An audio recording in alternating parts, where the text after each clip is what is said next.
time for This Week on the Ice. And here are your hosts, Randy Preston and Carol McKee.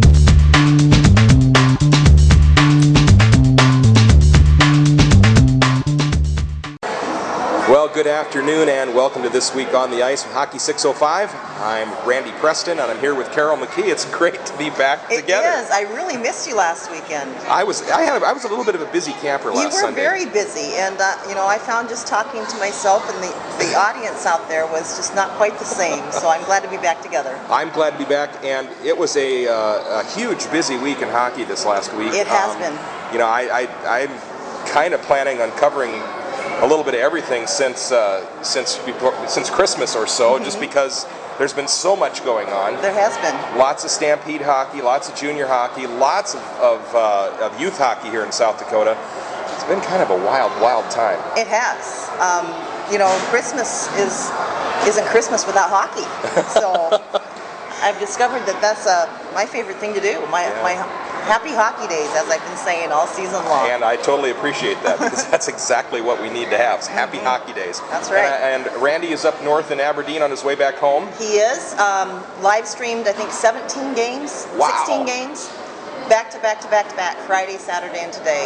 Great hockey. I watched a couple of them yesterday. I was down in Sioux Center yesterday doing a little bit of hockey down there. As a matter of fact, I took a look at my schedule over the last 7 days, and there's been only 2 days out of the 7 when I haven't been involved in hockey in some way, shape, or form. Wow. Between Stampede games, between boys varsity, JV games, a trip up to Aberdeen to watch a little girls hockey, fun. Trip down to Sioux Center, trip up to Brookings. I mean, it's just been a lot of fun. Well, and I got a fun experience this week too. I spent my New Year's Eve with you and thousands of others. 6,000 of your closest friends. Yes, 6,000 of my closest friends cheering on the Stampede. What a great time that was. That was a great fun. The Stampede are on an absolute roll right now. Oh, they certainly are. We're going to talk quite a bit about that a little later in the show today. But I'm eager for that section. It's a lot of fun right now, and I've got some quotes from Coach Eads, which is kind of cool. Oh, good. So Stampede have been having just an absolute hoot. The Blizzard and the Aberdeen Wings have been kind of up and down.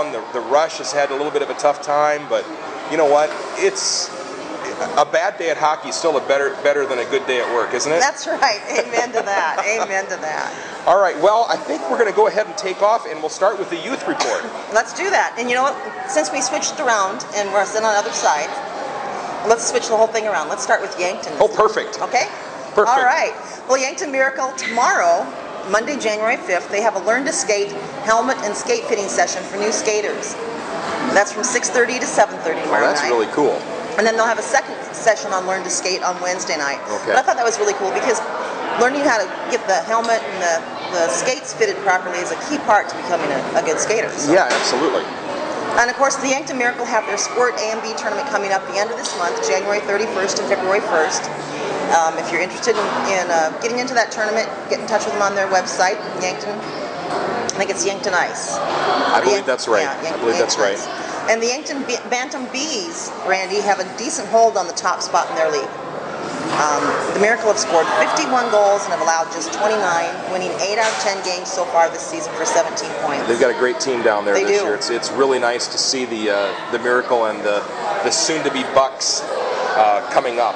Yeah, it's exciting to see what they're doing. We'll talk more about how they're doing when we get to the varsity JV report as well.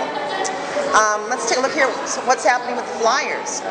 A lot, of course. A lot happening back here behind us. But I want to remind everyone that the 2015 Icebreaker Sport A Minnesota B1 tournament will be coming up January 23rd through the 25th right here at the IcePlex. And they've got quite a few teams registered so far. Aberdeen Cougars, the Laverne, Minnesota Cardinals, the Lincoln, Nebraska Junior Stars, Marshall, Minnesota Tigers, Rochester, Minnesota Red Snipers. I like that name. That's a great name, isn't it? Yeah. Sioux City, Iowa Gold. Of course, the Sioux Falls Flyers Blue will be in it, and then the Worthington, Minnesota Trojans. And that's in their Sport A. Yeah. So. That sounds like a good time. Oh, it will be. I'm looking forward to that. We're really starting to launch heavily into tournament season now. Yeah, it is. And this is the time of the year, January, for whatever reason, seems to be tournament just loaded with tournaments. It is. So, Every weekend you can go to a tournament. And the Flyers Pee Wee A East, by the way, have a comfortable lead in the league standings as well. They have 26 points. Okay. They're 13-0, and get this, they've scored 83 goals. Wow. They've allowed 27. That's quite a few goals. That's a lot of goals. That's a lot of goals. I did get a chance to watch them a couple weeks back. They've got a really good team. Yeah, I've been hearing a lot of good things about them. So I'm looking forward to seeing them. And the Flyers Bantams A West are sitting in second in the league standings. They have 6 wins and just 1 loss so far in the season for a total of 12 points. They've scored 35 goals and allowed 15. So we always like to hear how the younger ages are doing, not just about the varsity and JV. And I know the Bantam A, Sioux Falls Bantam A, East and West played each other on Friday night here at the IcePlex. Yes, they did. I didn't get to that game. I did not get to that game either. My son did ref that game that night, so I at least got to hear a little bit about it. I know that it wasn't a close game, but I don't recall who won it. So, but he said he had a good time doing that, and that it's good competition. It's always a lot of fun. And it's nice to have another team close that you can play. So there you go. It really helps. You said you were down at Sioux Center. I had a great time down in Sioux Center. Saw a couple of Bantam games, a boys junior varsity game that was really, really good, and then a Pee Wee C game. I didn't stick around to watch much of that one. I had to go and have dinner sometime down there, but it was a lot of fun. Yeah, there's always some games to watch when you get down there. Yeah, there is. The Sioux Center Squirt B and C tournament is also coming up this month. That's next weekend, the 10th and 11th. Okay. They have an 8-team limit. It'll be at the Vernon Arena there at the Sioux Center All-Season Center. Right. I wasn't able to find out what teams are entered in that. It's one of the things that with all these websites is I just can't seem to figure out where to find some of the information. So if you're listening to this, folks, and you give me some tips on where to find who's in your tournament, please let me know. I did make a few phone calls, but wasn't able to catch anybody because they're at hockey. They're out playing hockey. They are. Now, yeah. So. And Sioux Center Pee Wee C's, as you mentioned, they hosted Aberdeen Pee Wee C this weekend. The Cougars did take home 2 wins, 3-1 on Saturday and 6-5 today. Okay. But the Pee Wee B's for Sioux Center have scored more goals than any other team in their league so far. Wow.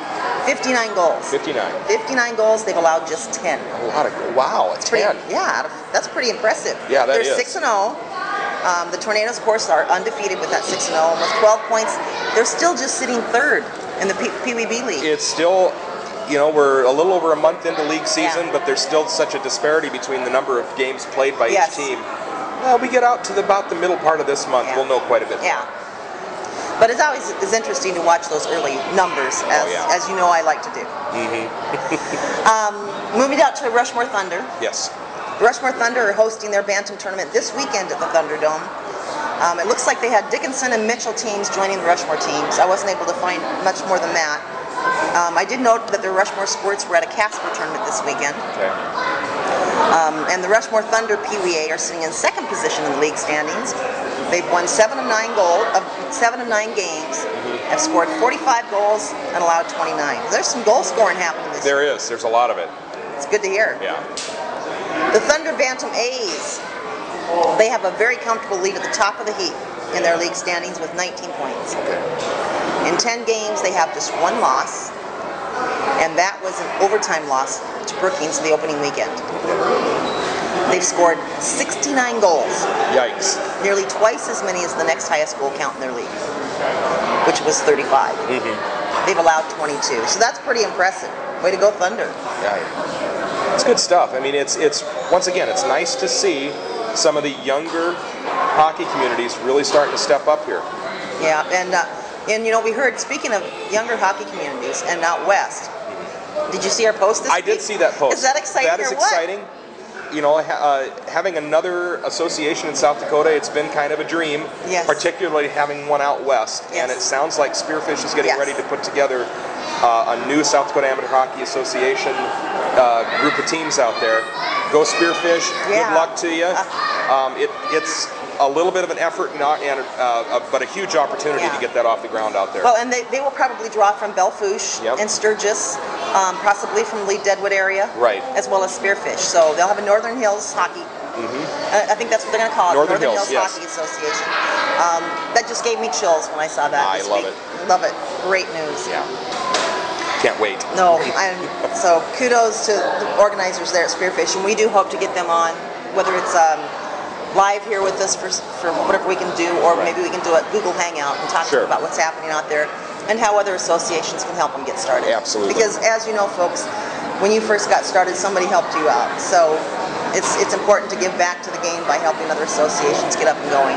Certainly. So let's come back to the middle of the state and talk about the Oahe Capitals. Caps. The Caps. The Caps have their annual Tyler Wilcox Memorial Squirt Tournament coming up January 16th through the 18th. Okay. Lots of squirt tournaments in January. Of course, that is to memorialize Tyler Wilcox, who played for the Capitals before being diagnosed and having to quit when he had cancer. And he's left a great memorial there with everyone, and a strong tradition of good sportsmanship and giving back. And this is a great way to commemorate Tyler. The Oahe Pee Wee Seas, they hosted Rushmore this weekend and they split. Okay. And I have to get a shout out to Oahe Capitals Pee Wee Seas number 22, Spencer Flavel. Spencer, and I'm sorry Spencer if I mispronounced your name, Spencer scored on a breakaway during a penalty kill today. They had 2 Caps players occupying the penalty box, 5-on-3 play. And he went down and scored a goal, put the Caps up 4-2 over the Rushmore Thunder at the end of the second period. That's where it remained, the score at the end. Thunder prevailed 3-2 yesterday, but thanks to Spencer, Capitals prevailed 4-2 today. Oh, Spencer, wow. You know, and anytime you put your skates on and step on the ice, there's the possibility of something special happening. And we like to celebrate those. So if you have something special that happened on the ice, I don't care if it's a mini-mites, a varsity, boys or girls, let us know. We like to share those those celebrations with you. That was pretty impressive. Great stuff. They do something different at Oahe. Oh, what's that? They do a fundraiser that is unique. I don't think anyone else in the state does this. They do a calendar, and they have pictures of the teams on each month. I believe one of my nephew's teams was in January, or in December, excuse me. And it goes through the hockey year. It's a full year calendar. The calendars, I think, sell for $20, but when you buy one, you're automatically entered in a raffle. Okay. And they do raffles each month. This month's raffle winner for their calendar was Stacy Bartlett, and she won $100. So, you know, it's a raffle, but you also get a calendar. That's cool. That's a much better raffle ticket than the one you stick in your billfold. Yeah, exactly. So we're happy for you, Stacy. We'd be happier if we'd won ourselves. We got to buy a calendar, though, to get that, right? Yeah, you've got to buy a calendar. That's all you have to do, buy a calendar. So if you want to get into that drawing, contact Oahe Capitals to get your calendar. All right, sounds good.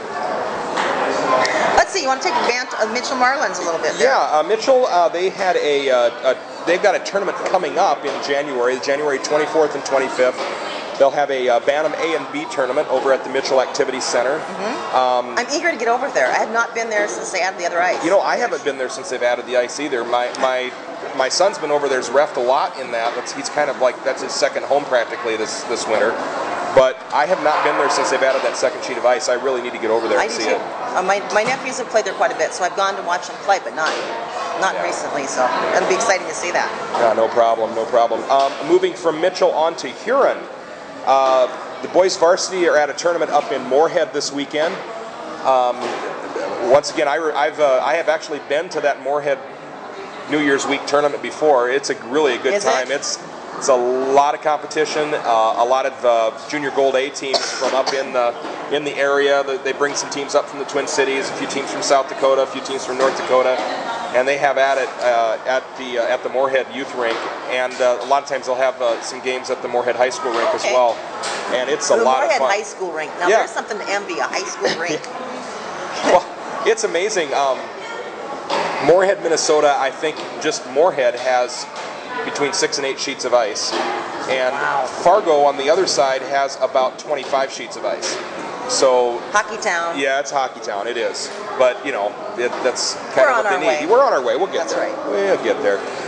Here on Pee Wee B, they tied with Yankton Pee Wee B this weekend, and I shouldn't say they tied with them. They're tied with them to lead the league standings so far. Both teams are 6-2. They've got 8 games played, 14 points. You know, Huron has the edge with 57 goals for and 26 against. Yankton has 52 goals for and 18 against. Okay. So Pee Wees are coming around. Tight. Yeah. It's good stuff. Careful. Imagine a hockey player wearing a hockey ring. I just don't get it. But No. yeah, that's all right. Brookings. Brookings. Lots going on in Brookings. Yeah. Go ahead. Brookings, they have their Mites A and B tournament coming up January 16th through the 18th at the Larson Ice Center. And of course, they know how to do tournaments in Brookings. They do. They really do. Now they do have the mobile Brookings ice tournament program for all their tournaments. They've been live streaming games on their high school cube for the varsity games. You know, we might be able to be up there and do. We've had some people ask us about doing some live stream of these other tournaments as well. So we'll be checking our schedule for Hockey 605. But in the Mites A for that tournament, they have Sioux Falls Orange, 2 teams from Oahe Capitals. Lincoln Ice Hockey is going to be there with a team. Omaha Mites Select will be there with 2 teams. Brookings Rangers will have 2 teams in it, and Sioux City Junior Musketeers will have 2 teams, and that's just the A division. In the Mites B, we got Sioux Falls White, Oahe Capitals will have a team, Brookings will have a team, Sioux City Junior Musketeers will have a team, and Brookings will have 2. And then Lincoln Ice Hockey Association will have a team in that as well. So that's the Mites tournament coming up January 16th through the 18th. And then of course they have their Termites tournament coming up January 31st. We talked about that a couple weeks ago. Yeah. I'm hoping to make it over there for that. That's a lot of fun. It would be fun, but there's a lot of tournaments going on. There's a lot of hockey that weekend too. It's just kind of craziness. But. Those Brookings Bantam Bees are sitting in second position in league standings. They have 12 points. The Rangers have won all 6 of their games. They've scored 52 points, or 52 goals. Have allowed 2.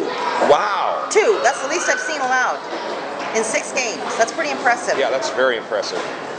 But knocking on their heels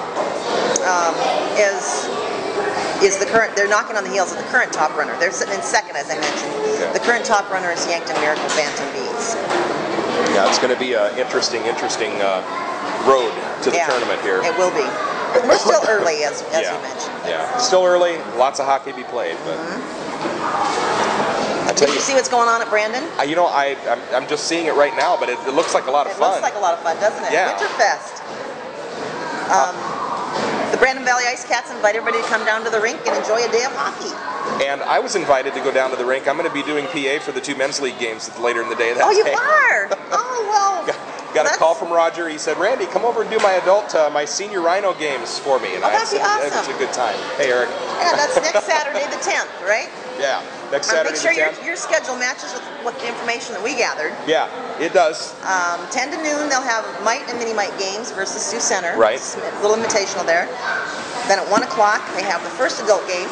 And then at 2 o'clock, they have another Mini Mite and Mite inter-squad game. And then at 2:30, they'll have the second adult game. Is that right? That sounds right to me. I know 1 and 2:30 was what I was told, and then I've got to scoot back and do a Stampede game that night after we're done. Wow. So. Now those are on the outdoor rink. Those are on the outdoor rink, McCarty Park. It should be an absolute great time. You know, outdoor hockey in January, what can go wrong? Yeah. Absolutely nothing. In Aberdeen, the Aberdeen Lady Cougars had their U19, their girls varsity classic up there this weekend. And they had teams from Aberdeen, Brookings, Watertown, and Sioux Falls, the in-state teams. And then they also had out-of-state teams from Omaha, Minot, Richland, Montana, and Crosby, North Dakota. Yeah. Now, do you know where Richland, Montana is? I don't. I don't either, but that had a pretty good hike for them. Yeah, it had to be. But it was worth their time, I think. Yeah. Omaha Lady Lance, they did win the tournament. They got 3 wins and a tie, followed by the Richland, Montana Lady Rangers. They won 3 and lost 1 to Brookings this morning. Great tournament, and then all of the games were live streamed by Randy on Hockey 605. Yes, they were. We've been getting some fantastic feedback. A lot of parents who had kids going 2 different directions were very thankful that they were able to still watch their daughters play up in Aberdeen, while they may have watched their son play in Sioux Center or wherever they may have been. Right. And we heard from people from all these, Minot, from Crosby, from Richland, Montana. It was really nice to get that feedback from people, how much they appreciated being able to watch the games. And I'm sure Randy is a tired cat right now. I'm sure he is. But, they did some great work up there in reworking their internet system to make it as high a quality as possible. And I don't know if you got to see many of the games, Randy, but the quality of the live stream was it's incredible. I watched a couple of them, and they were just like you were there. Yeah, and I'm not going to tell anybody this other than just you, but we did hear from somebody that they thought that our games were maybe live streaming even better than the Wings games. So, but don't tell him that. I won't say a word. That was nice to hear, though. Yeah, absolutely. Well, that's the report I think we have for junior hockey, or for youth hockey. Well, that's good. I think we will take just a real quick break for one of our sponsors, and we'll be right back. All right.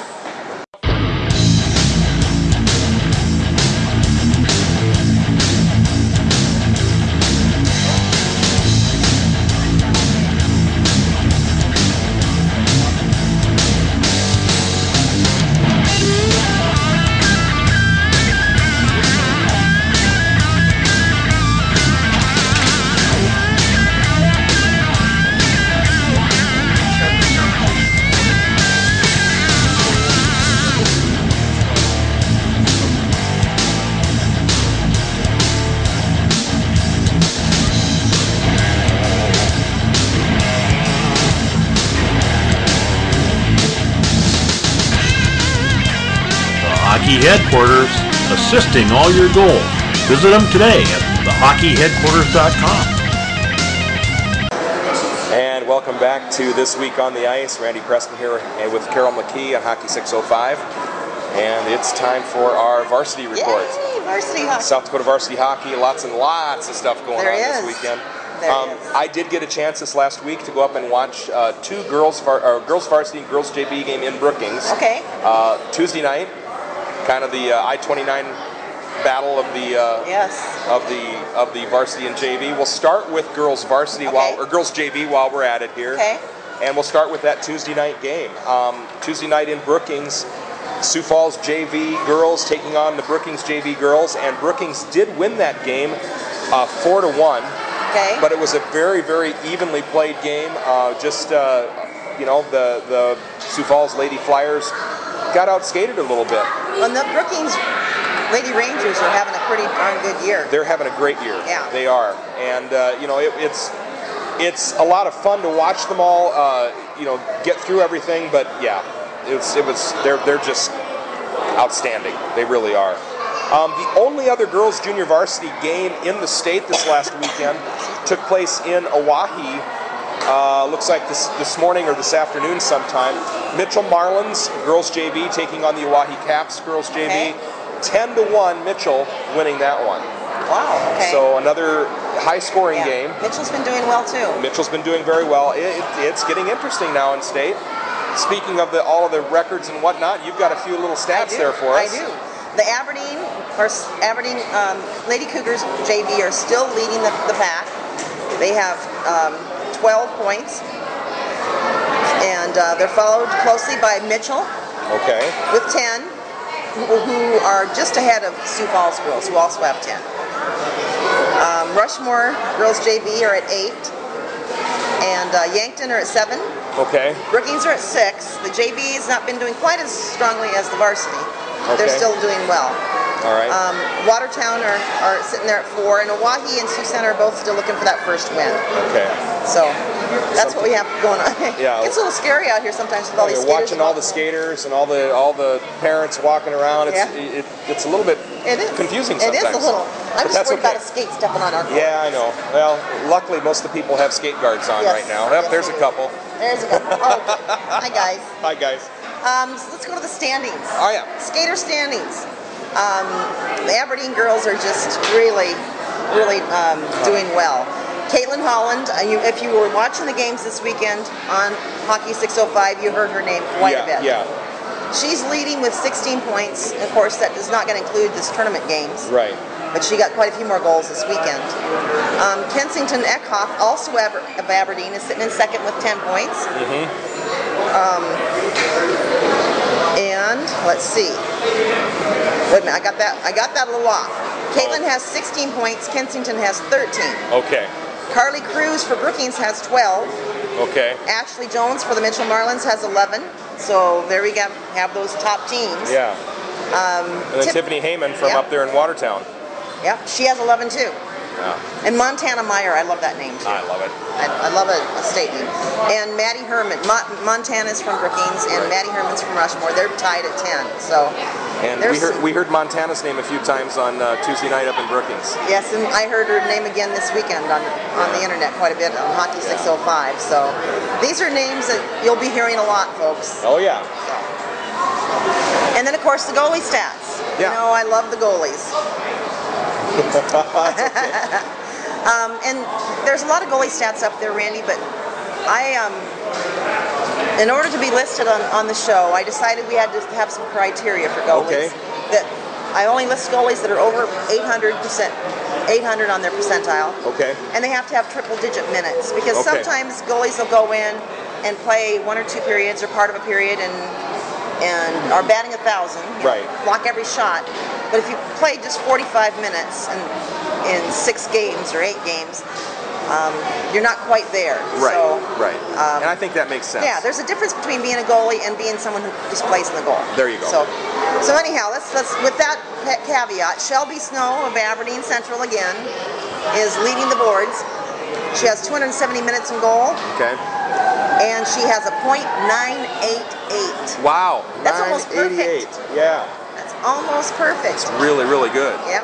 She's got 6 wins, allowed 1 goal. Okay. 1 goal. Had 5 shutouts. Not too shabby. That's a good way to start the season. Yeah. Caitlin Vithoven. Did I get it right? Eitoven. Eitoven. Oh, one of these days I'm going to get it. Or Utoven. It's either Eitoven or Eitoven. Utoven. Of Mitchell Marlins. Caitlin has a .929 save percentage. Still great. That is still great. Marina Gerster for Brookings is .909.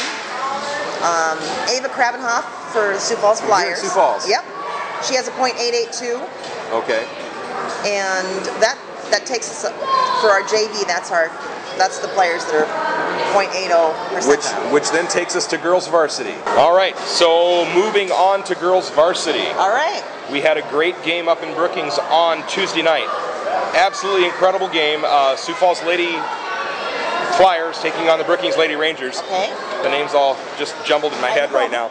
But the Lady Flyers did get defeated. It was a 7-1 game. Wow. But I want to give a huge shout out to Brittany Corcoran, the goaltender for the Flyers. Brittany stood on her head on Tuesday night. 57 shots on goal against her, wow. and she stopped 50 of the 57.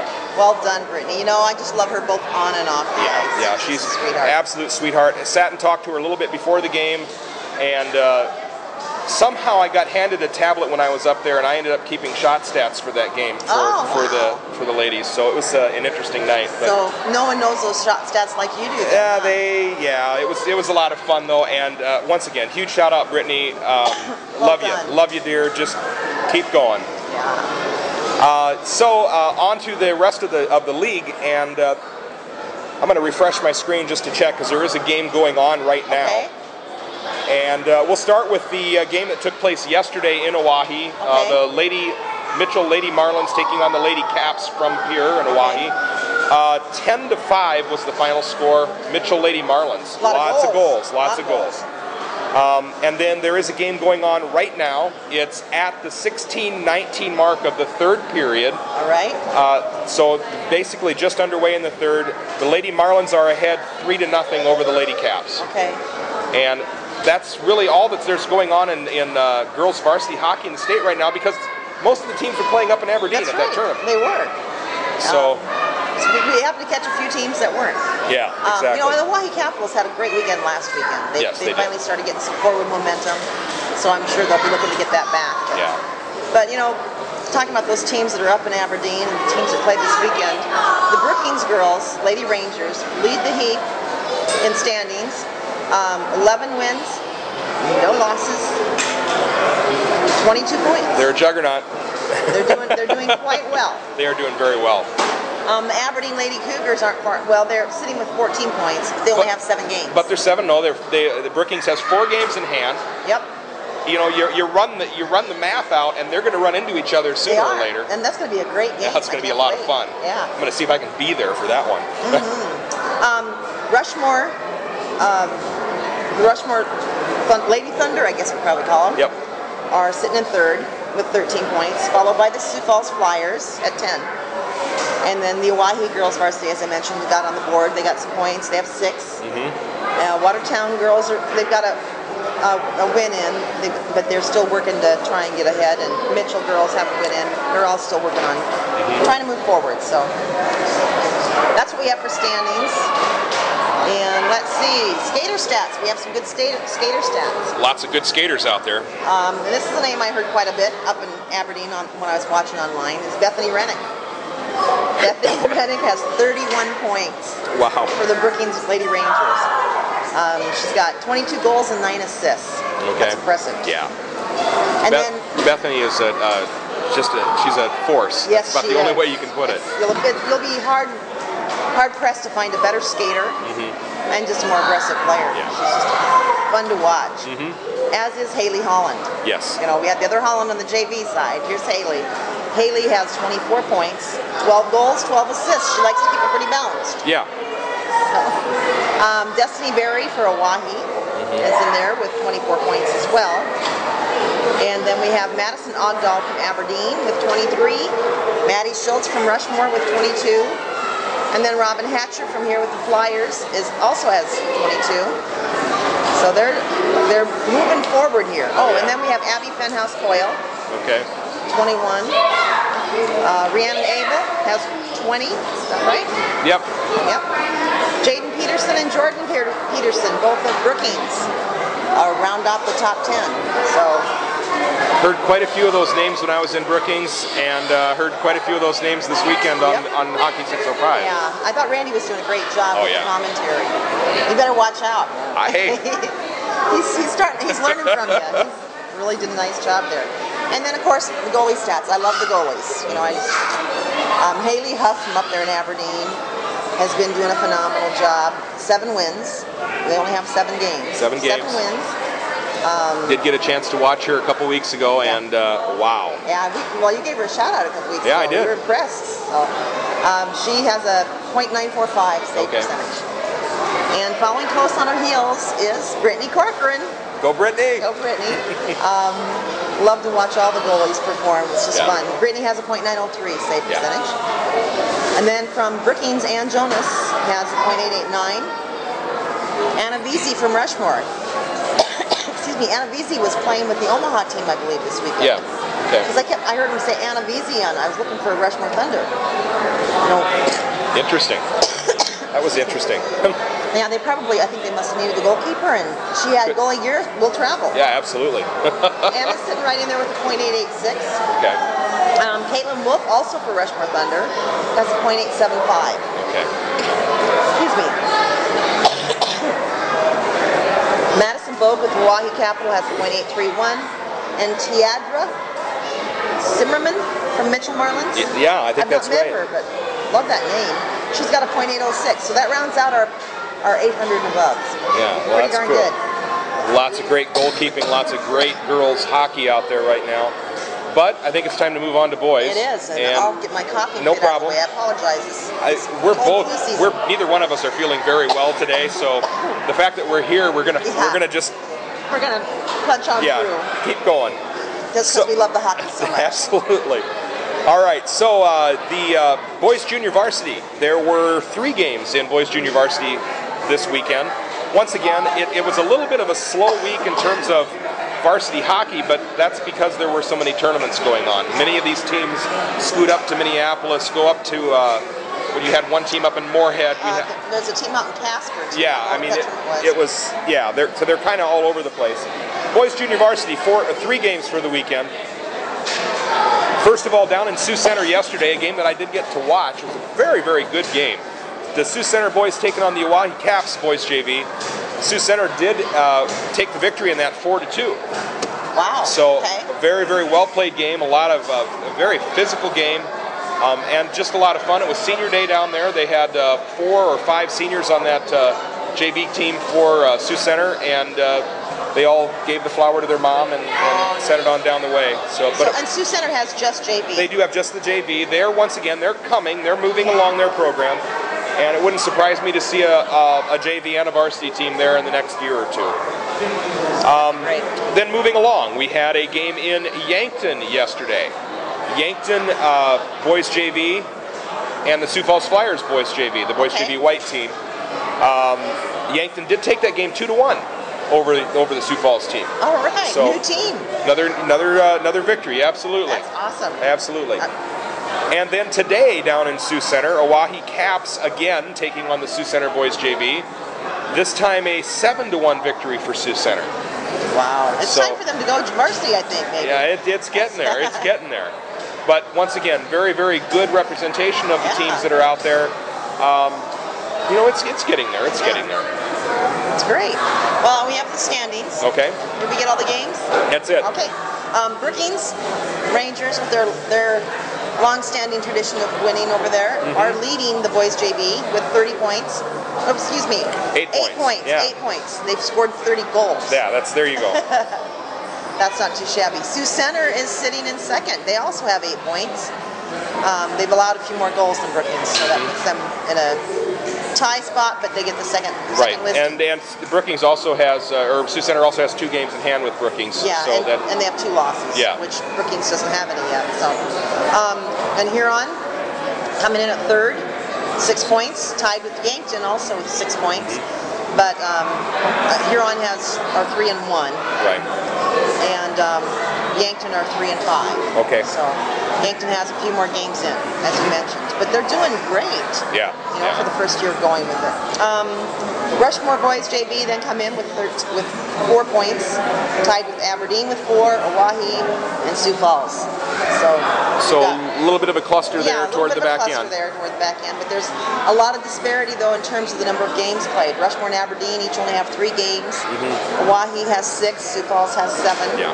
And then we have Watertown right in there too, and they have 5 games. So the boys JV is really still have a lot of games to help sort it out. Well, and if you're looking at the standings and look really closely at them, you'll notice these, like the Sioux Falls team, they're 2-5 right now, but their goal differential is only they're 16 to 19. They've only got 3 goal differential for having that poor of a record. Yep. And there's Oahe's got a 2-goal differential at 2 and 4. Aberdeen's level. Aberdeen's, it's 7-7 for goals. I mean, there is a lot of actual, just really, really good competitive hockey at that level.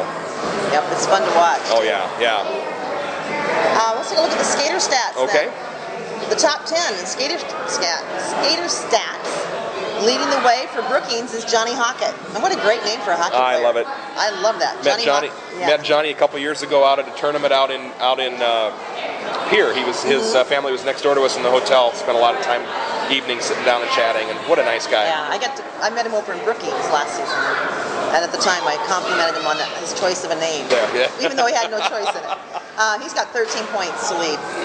And then Zach Fendrick from Oahe Capitals has 10 for second position. That's number 6 on the program for the Oahe Capitals boys JV.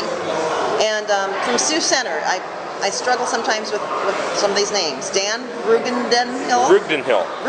Yep. Thank you. No problem. I tried to put extra N's in there. Yeah, I know. Rugdenhill is sitting in third with 10 points as well. Actually, he's tied points-wise with Zach Fendrick. But I think Zach Fendrick actually has 1 more point per game. So. Keaton DeYoung, also of Sioux Center, has 9. Akron Prodo of Brookings at 8. Drew Norvik of Oahe Capitals also has 8. Dalton Rittershouse from Brookings has 7. Kirby Selleck has 7, as does Trayton Bakke from the Yankton Miracle. And Jordan Vlamick from Brookings has 6. And Jaron Brew from Sioux Center also has 6. So there's a lot of close there. So we have 13 at the very top going down to 6, and a lot of variation there. And of course the goalie stats, Randy. You got to go to the goalies. Again, they must have played in at least 3 games and be above a .800 percentage to be in there. So we have Tyler Sterrett leading from Huron All-Stars with a .938, and then Lexi Lynn for the Brookings boys JV has a .932, and Zach Sassman for the Sioux Center squad has a .913, followed by Adam Grady from the Flyers. Okay. Adam Grady has a .896 save percentage. Brody Holtman from the Oahe Capitals has a .894. Landon Danielson from the Aberdeen Central Boys JV has a .892.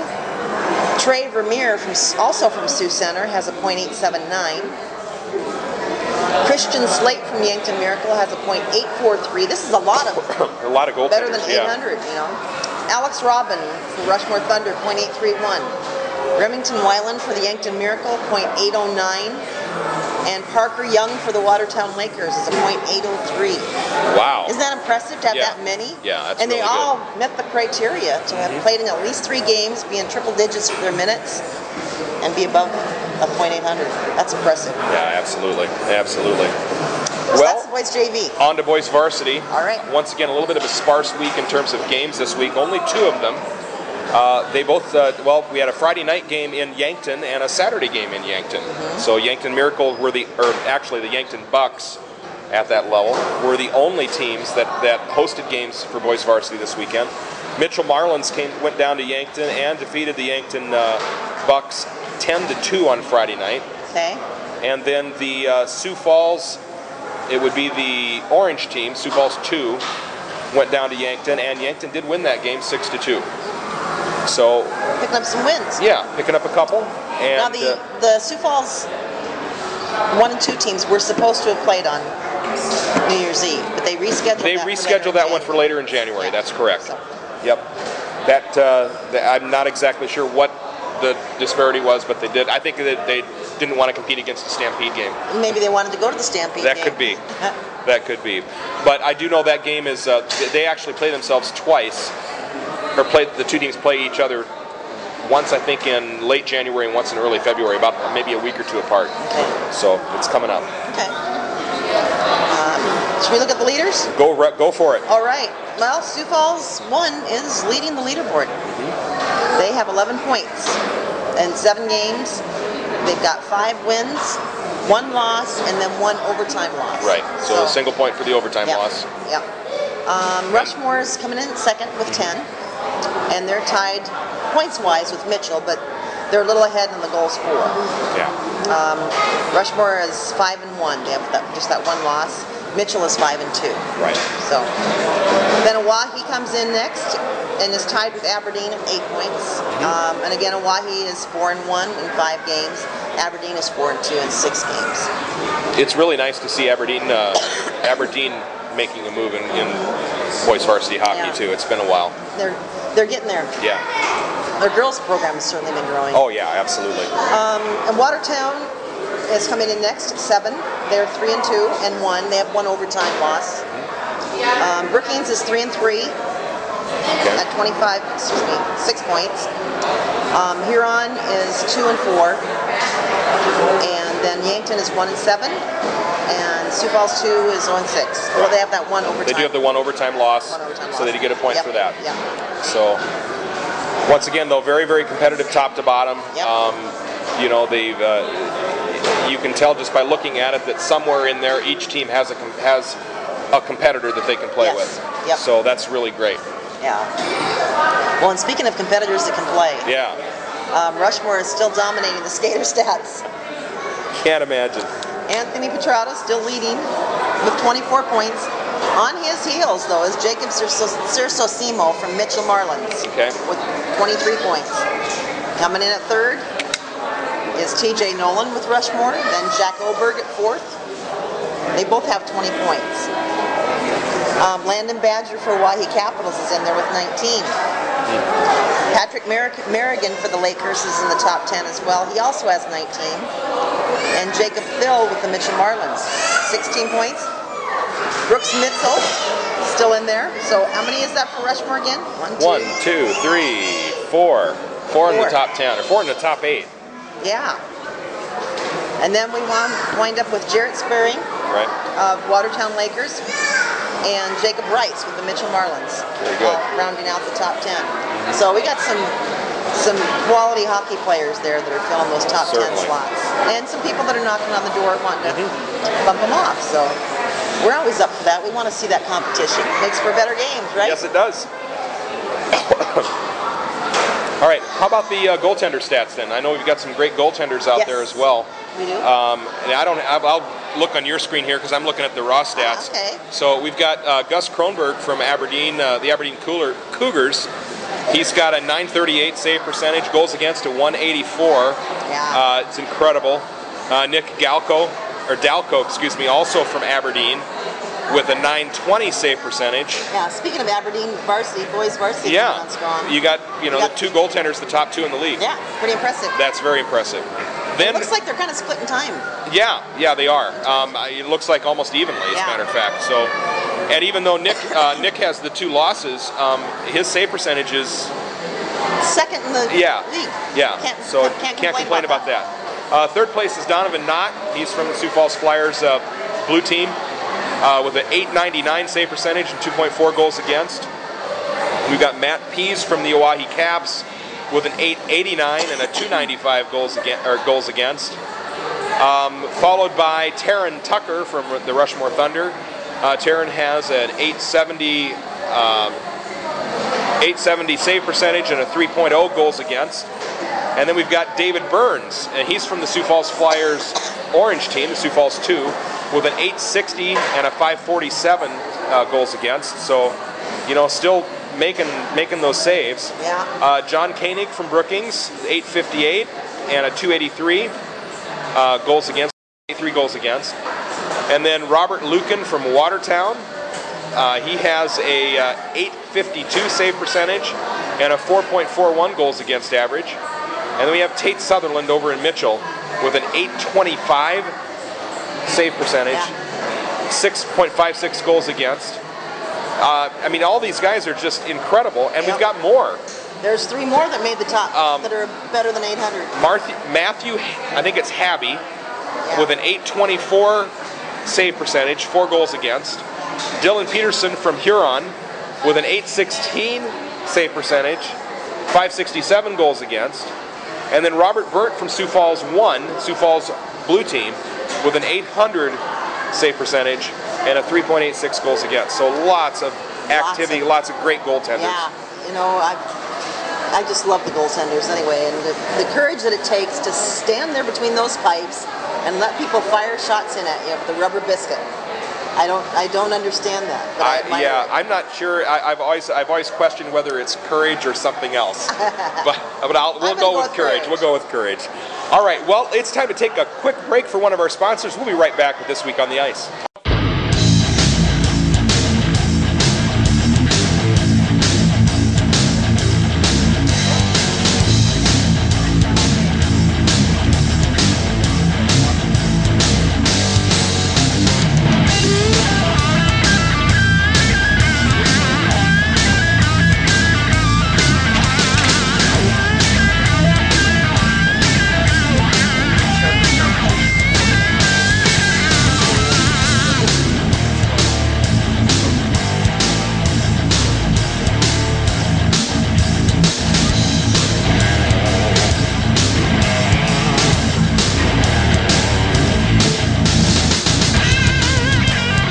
Hockey Headquarters, assisting all your goals.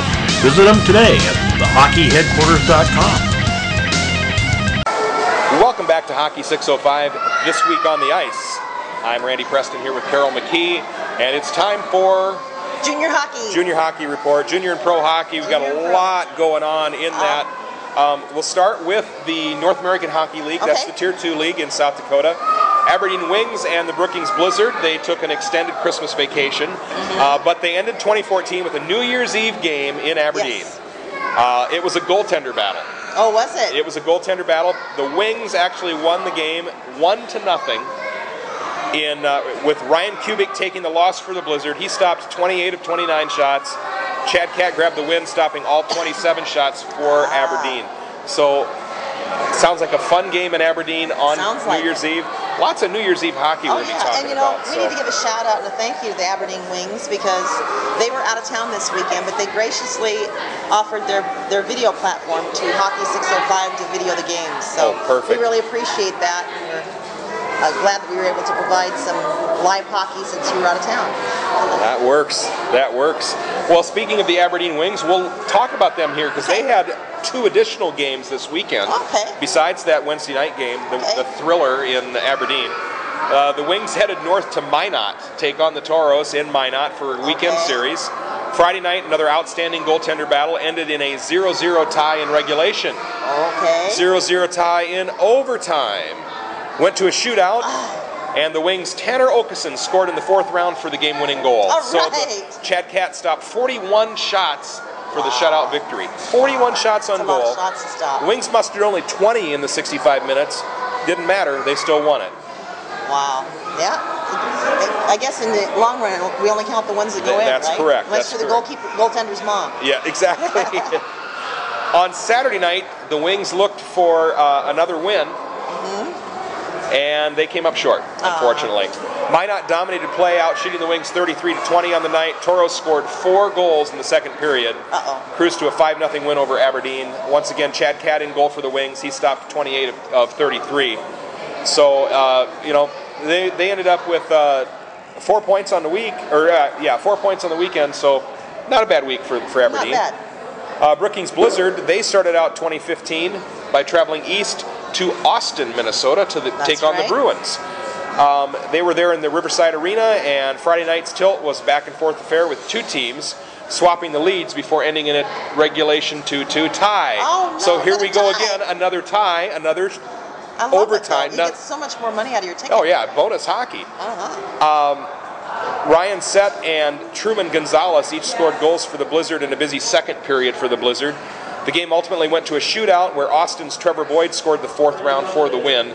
So Austin did take the win. Ryan Kubik took the loss in goal. He stopped 29 of 31 shots and allowing only 2 goals in the 5-round shootout. So, but the Blizzard only got 1 goal in the 5-round shootout. So that was that's how that one ended. An exciting one, though. Yeah, absolutely. Saturday night, back at Riverside Arena in Austin for the rematch. Nate Caldwell scored in the first period. Zach Glinke scored 2 in the second for the Blizzard, and that was enough to take a 3-1 win against the Bruins. So Ryan Kubik stopped 17 of 18. Blizzard had only 13 shots on goal in the very defensive battle on Saturday night. So Brookings ended up with 3 points on the weekend because they got the win and the overtime loss. So in terms of standings, nothing really changed. Yeah. You know, Brookings is still bringing up the tail end of the Central. They have 28 points right now. Aberdeen has 34 points, but Brookings is catching them. Yeah. So, you know, it's going to be an interesting battle to see how that all lands. Roughly halfway through the season, maybe a little bit more in the North American League, but you know, it's good hockey. There's still time. Still lots of time. Still time for all of us South Dakota hockey fans. Certainly. To have our needs met here with wins. There you go. So on to the Sioux Falls Stampede. Stampede they're in the midst of a 9-game homestand right now. They're on fire. They returned from Christmas break. They had a pair of shootout wins over the weekend. They had a Saturday night game. You talked a little bit about this. Yeah. Saturday night shootout win against the Fargo Force, and then a Sunday afternoon shootout win against the Sioux City Musketeers. Yeah. Which made the next game so much more exciting. Yeah. So it's a lot of fun. And then looks like you were at the game. I was at the game. Perfect. I had my bracelet on for quite a while, my armband, so I could prove to you that I was at the game. And I finally had to take it off. But this was the Tri-City game on New Year's Eve. New Year's Eve. What a great way to bring in the new year. Oh, and by the way, one other thing I forgot to mention on those shootout wins. The Saturday night shootout win against the Fargo Force was the first shootout win the Stampede had in over 2 years. Really? And the first one at home in the new ice. And the first one at home in the new ice. But they have not won in a shootout in about 2 years. In a little over 2 years, actually. Things are changing. They're changing. The tide has turned. Yeah, we hope so. So on a New Year's Eve, first of 2 in a row against Tri-City. These 2 teams on paper, they really seem to match up very well. And the actual games were, I thought they were pretty entertaining games. They were very entertaining. So Wednesday night game, you were there. Yes, I was. It saw the Stampede get out to a quick 1-0 lead and a goal from Kiefer Bellows. That was at the 3:50 mark of the first. Tri-City came back and tied it up at the 3:45 mark of the second. Yeah, it didn't make me real happy. Yeah, you know, but that was very short-lived. Hurd then got goals from Logan O'Connor at 14:01. Yes. Great goal. And then Dylan Eichstadt scored his first USHL career goal at 16:36 of the second period. It was a shot from the blue line that just seemed to go through people. It was destined to hit the back of the net. It was beautiful. I just loved that goal. And for it to be his first one, it was special to be able to be very, very special. And I got to announce that one. That was kind of fun. And I think he was pretty happy about it. Oh, he was happy. We had to get a new puck because he took that puck home with him. I'm sure. Stampede took a 3-1 lead into the locker room at the end of the second. Third period followed a flurry of shots by Tri-City. Yes. I mean, it was just an absolute barrage of shots. And the Tri-City pulled their goaltender at the 4.5-minute mark of the third. 4.5 minutes of 6-on-5 hockey, and I think there was a power play in there or something somewhere too. But yeah, there was. Bottom line was they couldn't score. Stampede scored a 3-1 win with Stefanos Lekos. I was told that's his name. Not Stefanos. It's not Stefanos. Stefanos Lekos. 27 of 28 shots on the night, and he took the first star of the game. That was a great game. He was phenomenal in there. He was just everywhere he needed to be. He had some great saves. He deserved the first star that night. Yeah. He deserved it. He did. You know, and where is he going? Is he going to Vermont today? You know, I don't recall. I can't remember where I saw he was going. I don't recall. I know there's quite a few of the Stampede that have not committed yet. So yeah. Maybe one. We were looking at that. We were with a crowd of people that were trying to lay claim one way or another to certain players on the ice, whether they were from their hometown or went to college where they were going to go, where they're going. So it was just kind of fun. Everybody battling as to claiming those players out there. Well, it was a great game on Wednesday night. Friday night for the rematch. And the Denny was just absolutely rocking on Friday night. Oh, I'm sure. Stampede 4th game in 7 nights. 4 games in 7 nights. That's a lot of. It's a lot of hockey. Stampede was a little. You'd think they'd come out and be a little tired. Not so much. Really? The Herd scored 5 goals in the first 12 minutes of the game. 5 goals in the first 12 minutes. Cooper Marody scored 3 for the hat trick. All right, and then there was a goal each from Kiefer Bellows and Logan O'Connor. That was in the first 12 minutes of the game. Alec Marsh had an assist on each of the Herd's first 3 goals, so we ended up with a playmaker on the night. Tri-City did storm back, though. Okay. Yeah. There was a goal to end the first period from Chris Wilkie, another goal in the second from Chris Wilkie, and then 2 goals halfway through the third, so it's 5-4 now, and there's about 7 minutes left in the game. The 2 goals in the third, one of them was from a former Stampede player, Cody Milan. We'll forgive it. It's okay. Bellows then, of course, they pulled their goaltender to try to get an extra man advantage. I think they pulled him with about 2 minutes left in the game. They didn't go for 4.5 minutes. No, they didn't. Well, they only needed 1 goal this time. That's true. And Bellows got his second of the night on an empty net goal with about a minute left. That iced the victory for the Herd. Lekos once again stopped 30 of 34 shots for the win. Marody ended the night with 4 points. He had the 3 goals and an assist. Well done. Well done. Good stuff. What a great game. So now it's Friday night. And you'd expect the Herd to play a Saturday night game or a Sunday game, but they didn't. They took the weekend off. They had enough games. They had enough. They take a well-deserved break. They're back at the Denny on Friday night. They're taking on the Dubuque Fighting Saints, who's the number 2 team in the East, followed by a game against the Omaha Lancers, who's battling them right there in the division for points. 2 great games then. Should be 2 great games this weekend. Last Friday's game marked the halfway point of the season for the Herd. Okay. Coach Eads made an interesting comment after the game on Friday on the post-game show, dividing the season in the first 30 games into 3 blocks of 10 games each. Okay. Just to kind of look at progress, okay? Right. So the first 10 games, the Herd had a record of 2-8-1. 2 wins, 8 losses, 1 overtime loss. The second block of 10, they were 4-4-2. All right. This third block of 10, the last 10 games, they're 8-2. 8 wins and 2 losses. It's a great way to look at progress. Yeah, so they're really progressing. They're making great strides, and they've moved from a 6th or 7th place team into contention. And as of this afternoon, when I was able to look at it, I know there's a game going on right now down in Omaha, which will affect the standings. But they were in third place, tied for third place with Tri-City. They should be. So Tri-City was ahead of them, and then they beat them back to back. Right. So Sioux City's in first place with 39 points. Omaha's in second place with 36 points. Sioux Falls and Tri-City are tied at 33 points, and it's actually Des Moines that's got a game right now. They're playing Youngstown, excuse me. Des Moines is in fifth place with 32 points, and Fargo's in sixth place with 30 points. So once again, the top six are only 9 points apart. A lot can change with those. Yeah, and there's 30 games left in the season. Well, so we need people to get out there to those next two games and cheer on the herd. Cheer on the herd. And they're going to be great games. Hopefully you can still get tickets. Yeah, there'll be tickets available one way or another. If I know the Stampede, they'll make them available. They'll make them available. They have a way in that building. If they have to, they'll open up the upper deck. They'll build new seats. Yeah. But they're averaging a little under 6,000 fans a game right now. It's pretty full. Yeah, it's a lot of fun to watch it. It's a blast. Yeah, if you have not seen a game at the Denny Sanford Premier Center yet, you need to go. That's the only way I can say it. And when we were there on New Year's Eve, there was a whole crowd with about 10 boys. There were probably 7 or 8. So me, being a hockey person, of course, I asked them if they played. Every one of them, no, they didn't play. Yeah.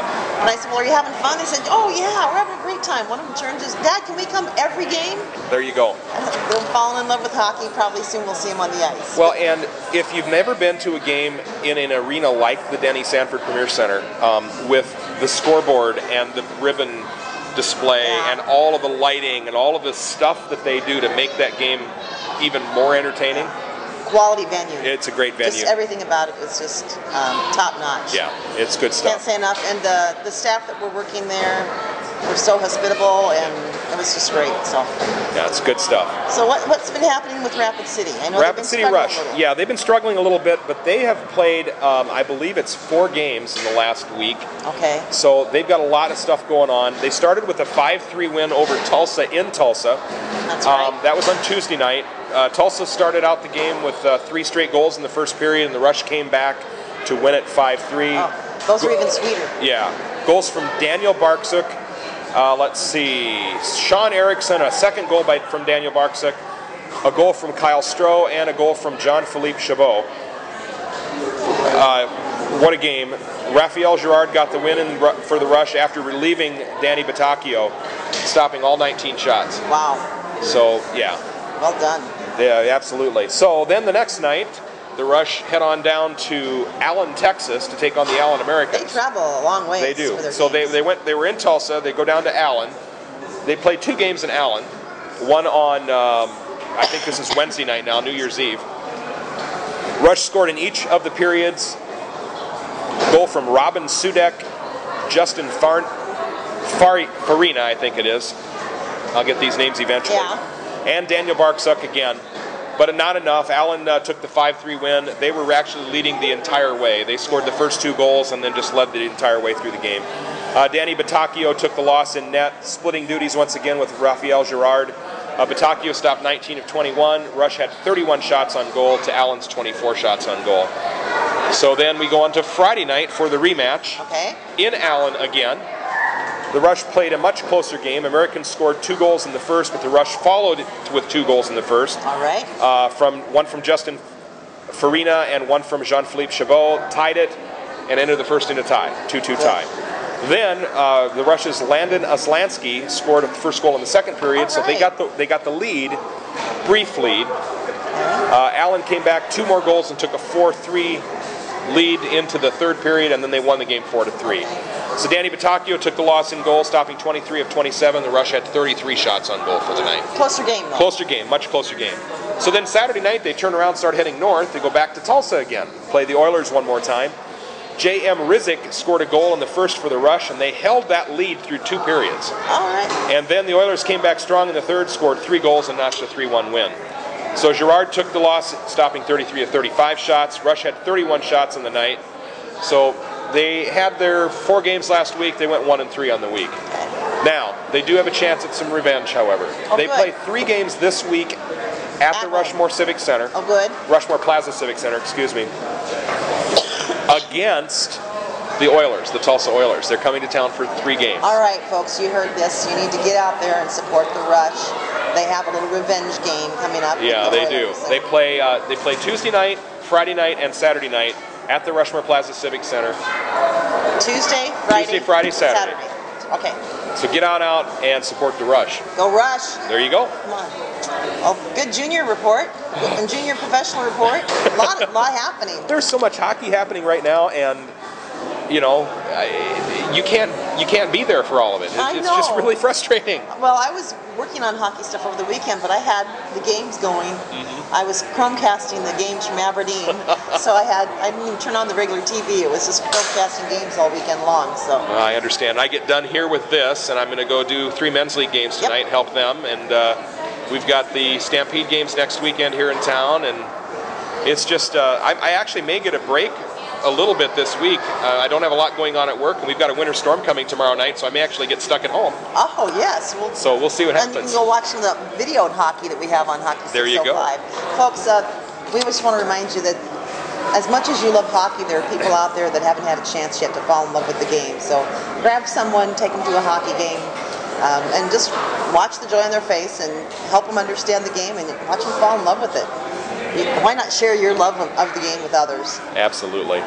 Well, Carol, it's been a show.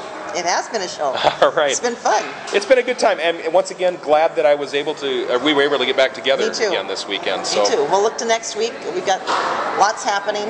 One of these days, we may have to do this, other than here at the IcePlex. But as long as they'll keep letting us in the door, I like doing it here. Walked in the door tonight, and the gal at the snack bar said, "Hey, it must be Sunday. You're here." I said, "Yes, we are for this week on the ice at Hockey 605." Yeah. Mr. Hockey was in the house. All right. Well, thank you. You all have a great evening. We'll see you next time. This week on the ice, I'm Randy Preston. Carol McKee. Goodbye.